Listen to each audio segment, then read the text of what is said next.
तो ये हमारी जो एक होली उत्सव है, ये ऐसा उत्सव है जिसमें ठाकुर जी श्री जी जो है परंपरा आज भी परस्पर उसी भाव से यहाँ होली आज भी खेलते हैं। हमारे यहाँ एक ब्रज ही एक ऐसा स्थल है जहाँ मिठाइयों की भी होली होती है। जो आज हम महिला सशक्तिकरण की बात जो आज कर रहे हैं हम, ये उस समय प्राचीन काल में भी भगवान श्री कृष्ण ने उन गोपियों के हाथ में लाठी थमा करके ये दिखाया कि महिला को सशक्त होना चाहिए। नमस्कार, अनकोट मीडिया के सभी दर्शकों को बहुत स्वागत है। इस समय मैं नंदगांव में मौजूद हूं और जैसे कि अब होली का उत्सव चल रहा है, हर तरफ होली के रंगों से हर कोई रंगा हुआ नजर आ रहा है। वैसे ही आज सभी श्रद्धालु नंदगांव मंदिर में बाबा के प्रांगण में मौजूद हैं और इसी कड़ी में आज हमारे साथ जो यहाँ के पुजारी हैं उनसे बातचीत करेंगे, जानने की कोशिश करेंगे कि क्या नंदगांव की महत्वता है और क्यों इतनी बड़ी संख्या में श्रद्धालु यहाँ मौजूद हैं। आखिर क्यों इतने बड़े जो यहाँ के रसिया है, हुड़दंग है और जो होरा और होरी है, उन सब में क्या अलग अलग विशेषताएं हैं, ये सब जानने की कोशिश करेंगे। लेकिन सबसे पहले अनकोट के प्लेटफॉर्म पे बाबा का बहुत बहुत स्वागत करेंगे। आपका बहुत स्वागत है कान्हा गोस्वामी जी, अनकोट मीडिया के प्लेटफॉर्म। राधे राधे। राधे राधे।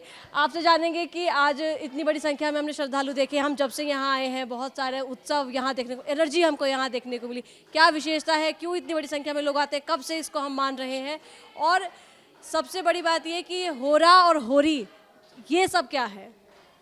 देखिए, श्रद्धालुओं की बात तो ऐसी है, ये जो ठाकुर हमारा जो उत्सव है ब्रज का, जो रस बरस रहो नंदगांव बरसाने वो रस तीन लोक में नाए।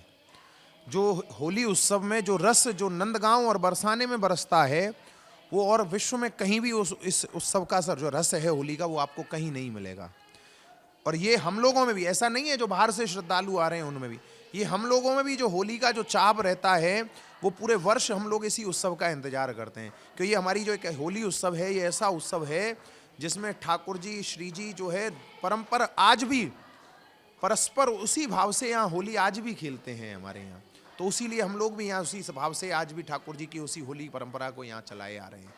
तो उसके लिए श्रद्धालु जो आ रहे हैं यहाँ, ये ठाकुर जी का घर है, तो जब ठाकुर जी के घर में वो आ रहे हैं तो उन्हें एनर्जी तो अपने आप प्राप्त होगी। और वो आ नहीं रहे हैं, जिसके मन में ये वहम हो कि हम आ रहे हैं, उससे बड़ा वहम तो उसके जीवन में कभी दोबारा हो ही नहीं सकता है।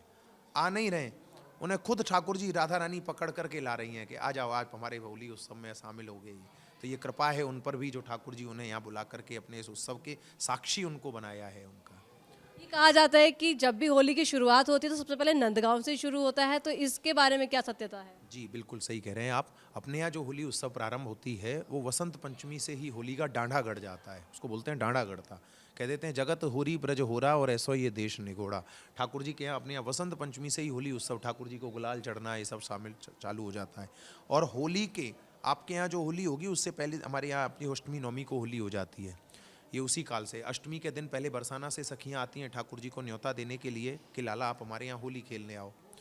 फिर जब यहाँ आती हैं दिन में तो उनका यहाँ पे नंदगांव में उनका भव्य स्वागत किया जाता है, बहुत सुंदर नाच नृत्य गायन का आयोजन होता है। उसके बाद में जब यहाँ से ठाकुर जी उनका न्योता स्वीकार कर लेते हैं तो यहाँ से जब सखियाँ बरसाना पहुँचती हैं तो वहाँ जाके खुशियों की इतनी बौछार होती है कि वो मिठाइयाँ लुटाई जाती हैं कि लाला ने हमारा निमंत्रण स्वीकार कर लिया और कल हमारे यहाँ होली खेलने आएगा। तो इस भाव से जब सखियों में जब ये चर्चा फैलती है तो राधा रानी वहाँ लड्डू लुटाती हैं, तो फिर वहाँ शाम को लड्डू होली होती है, मिठाइयों की होली होती है। और सब जगह आपने गुलाल की रंग की होली देखी होगी। एक ब्रज ही एक ऐसा स्थल है जहाँ मिठाइयों की भी होली होती है। यहाँ तो लटकी भी होती है, तो उसके अभी आपको बताएंगे। फिर नवमी के दिन जब हम लोग बरसाना जाते हैं होली खेलने के लिए, जो आप हुड़दंग की बात कर रहे हैं, तो हमारा लाला जो है ना बड़ो नटखट है, वो सभी ब्रज गोपियों को छेड़ने के पीछे भी भाव ये है, कोई वो भाव नहीं है।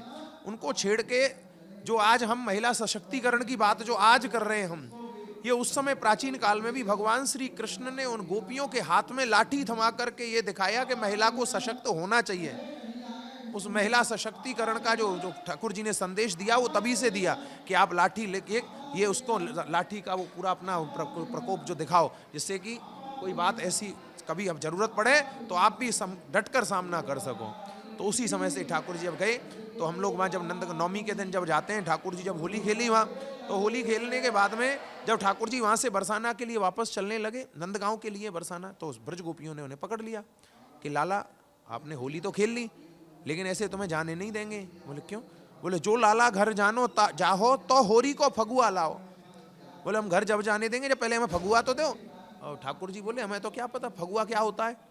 बोले नहीं, फगुआ बोलते हैं जैसे हमारे यहाँ क्या है आपके पता नहीं, अब हमारे यहाँ ब्रज में आज भी ऐसी परंपरा है, जब किसी कोई नई भाभी से या किसी से होली खेलते हैं तो उनको गिफ्ट दिया जाता है, कुछ ना कुछ उन्हें पहली बार में, तो कुछ मिठाई दे दी या कुछ कपड़े ऐसे उन्हें दी।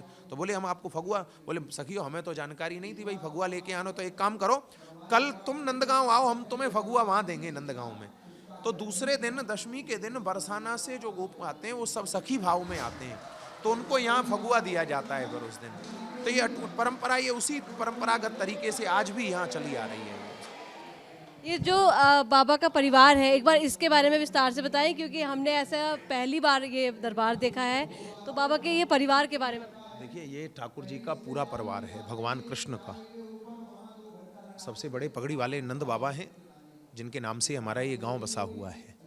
बाईं तरफ बड़ी वाली यशोदा मैया है, बीच में कृष्ण और बलराम दोनों भाई हैं, मैया की तरफ कन्हैया है और बाबा की तरफ बलराम है। जिस प्रकार से हम आप लोगों के घर में अधिकांशतः छोटे बेटे पे माता का प्यार अधिक होता है और बड़े बेटे पर पिताजी का, यहाँ दोनों भाई उसी रूप से। कोने में राधा रानी है, हमारे यहाँ राधा रानी की ससुराल है, ससुराल में जैसे बहू बेटी मर्यादा से रहती हैं, यहाँ राधा रानी उसी रूप से है। नंद बाबा के कोने में जो दो खड़े हैं ये भगवान के मित्र हैं, श्री दामा और मधुमंगल, जिन्हें प्यार से भगवान धन सुखा और मन सुखा कहते थे। यहाँ पे ठाकुर जी का पूरा परिवार है। तो यहाँ हमारे यहाँ एक तो और भाव है नंदगांव में। नंदगांव में भगवान श्री कृष्ण को कभी ब्रजवासियों ने कभी भगवान नहीं माना। हमारे यहाँ जो ठाकुर जी से भी ज़्यादा अगर किसी को मान्यता है तो हमारे बाबा और मैया को है। कहते हैं विश्व को रचैया परिपालक जो चराचर को, विश्व को रचैया परिपालक जो चराचर को, ताहे भूको जान मैया अचरा पे बावत है। जो पूरे विश्व का पालन करने वाले हैं, विश्व को रचैया जो पूरे विश्व का रचने वाले पालन करने वाले हैं, उसको भूखा समझ करके मैया अपनी आंचल का दूध पिलाती है। वाणी के बिना दयाल वक्ता सर्व वेदन को, ताकू मैया बाबा बाबा बोल वो सिखावत है। जो बिना बोले ही जिसके उदर में सारे वेद रखे हों, उसको मैया यहाँ बाबा बाबा बोलना सिखाती है। और जाकी बंक दृष्टि सो कांपत महेश शेष, ताके द्रग बाड़वे को कजरा तू लगावत है। कि जो अगर एक भ्रकुटी अगर अपनी टेढ़ी कर ले तो तीनों लोकों में प्रलय आ जाए, उसके भी नैनों को संवारने के लिए हमारी यशोदा मैया उसकी आंखों में काजल लगाती है। और धन्य नंद रानी, धन्य धन्य है तिहारो भाग्य, जो जगत को खिलावे ताहे गोद तू खिलावे है। कि जो पूरे विश्व को जो खिलाने वाला है, उसको हमारी यशोदा मैया यहाँ नंदगांव में गोद खिलाती है। और हम लोग आज उसी के परिवार के, उन्हीं के घर के यहाँ दर्शन में बैठे हैं प्रांगण में ठाकुर जी। हमसे बातचीत के लिए बहुत बहुत शुक्रिया। तो ये थे हमारे साथ कान्हा गोस्वामी जी, जिन्होंने हमारे तमाम सवालों के जवाब दिए और हमें बताया कि किस तरह से नंदगांव में सबसे पहले होली खेली जाती है। और चूंकि नंदगांव के मंदिर प्रांगण में मौजूद है, बाबा का पूरा परिवार यहाँ है, और जो संस्कृति है, जो महिलाओं को लेकर के कहा जाता है कि महिलाएं पर्दे में अच्छी लगती हैं, वो खुद यहाँ राधा रानी भी अपनी सास के बगल में खड़ी हुई इस दौरान दिखाई देती हैं। कैमरामैन अमित कुमार के साथ मैं अरुणा त्यागी, अनकोट मीडिया, नंदगांव।